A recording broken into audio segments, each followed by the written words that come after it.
Hello guys, I am Bhavna. Welcome back to our YouTube channel Elox India. आज की जो video है वो पूरी पेपाल एफएक्यू से रिलेटेड है।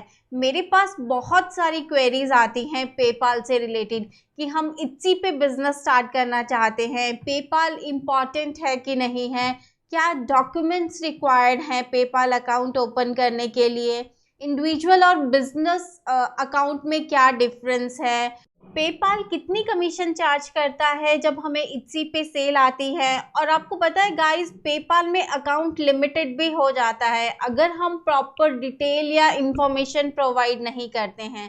तो ये सारी चीज़ें मैं आपके साथ इस वीडियो में डिस्कस करूंगी वन बाय वन। तो चलिए स्टार्ट करते हैं। फर्स्ट जो क्वेश्चन है वो है, do we need PayPal to sell on Etsy globally? Yes, अगर आप इट्सी पे सेल कर रहे हो तो सबसे पहले आपके पास पेपाल अकाउंट होना बहुत इम्पॉर्टेंट है, क्योंकि अगर आपके पास पेपाल अकाउंट नहीं होगा तो आप इट्सी पे अकाउंट ओपन नहीं कर सकते हो।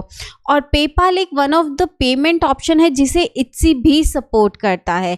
तो यस, पेपाल होना इम्पॉर्टेंट है। तो चलिए मूव करते हैं सेकंड क्वेश्चन में। सेकंड जो क्वेश्चन है वो है, what are the documents required for PayPal registration? थोड़ी सी फॉर्मेलिटीज़ हैं वो आपको प्रोवाइड करनी होती है पेपाल को, जैसे कि वैलिड ईमेल एड्रेस।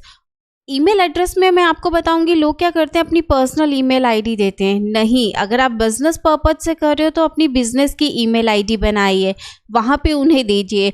अपना फ़ोन नंबर दीजिए, लीगल नेम आपका क्या है बिजनेस का, आपका date of birth, address, country of residence क्या है, और वो आपसे आइडेंटिटी वेरिफिकेशन मांगता है। उसमें आप पासपोर्ट भी दे सकते हो, नेशनल आईडी भी दे सकते हो, और ड्राइविंग लाइसेंस भी दे सकते हो।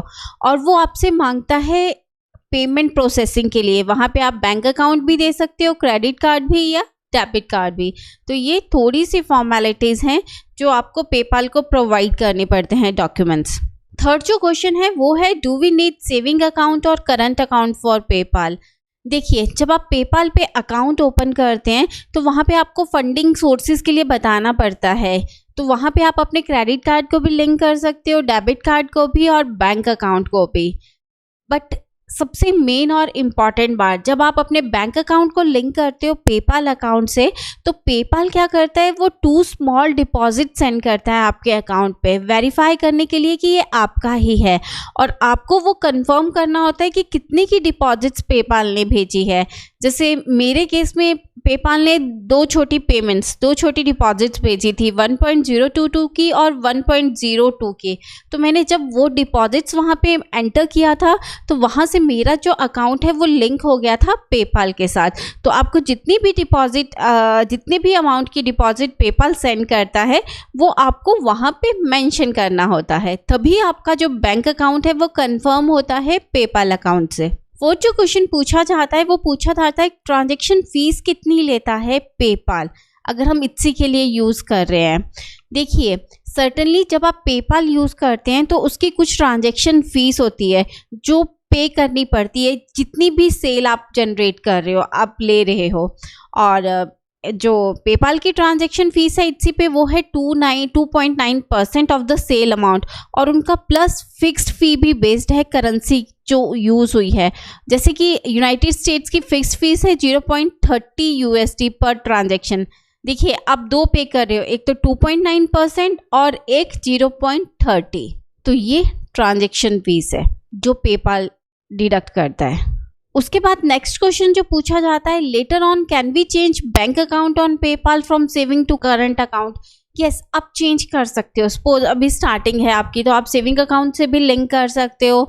अगर आपको फर्दर लगता है कि नहीं, मुझे अपने कंपनी की डिटेल्स देनी है, मुझे वहाँ पे करंट अकाउंट मेंशन करना है, तो वो आप जनरली कर सकते हो। वहाँ पे आपको पेपाल पे ही जाना है, वहाँ पे सिलेक्ट करके एडिट करके नया कार्ड एंटर करना है करंट अकाउंट का जो डिटेल्स है।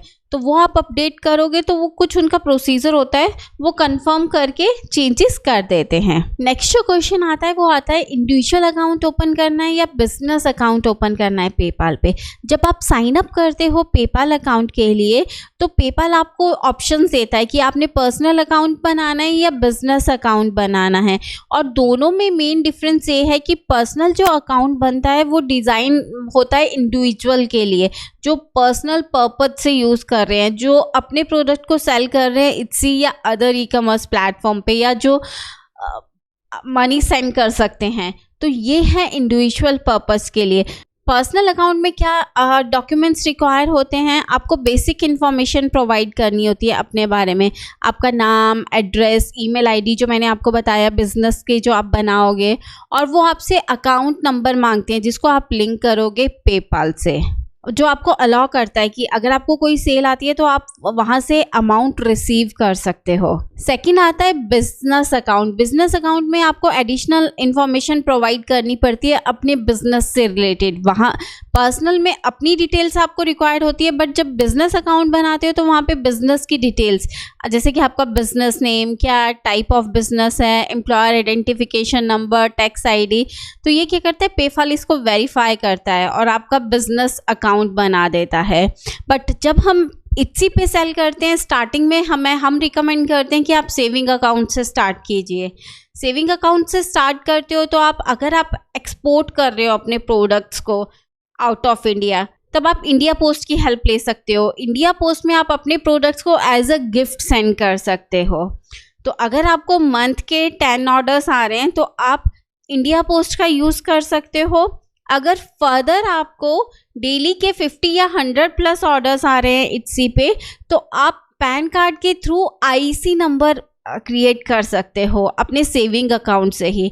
आपको वहाँ पे करंट अकाउंट मेंशन करना इम्पॉर्टेंट नहीं है, आप सेविंग अकाउंट से ही पैन कार्ड के थ्रू आईसी बना सकते हो और शिपिंग कोरियर को प्रोवाइड कर सकते हो, जैसे शिप रॉकेट और डीटीडीसी, क्योंकि वो आईसी केवाईसी मांगते हैं, तो वहाँ पे आप उनको वो प्रोवाइड कर सकते हो।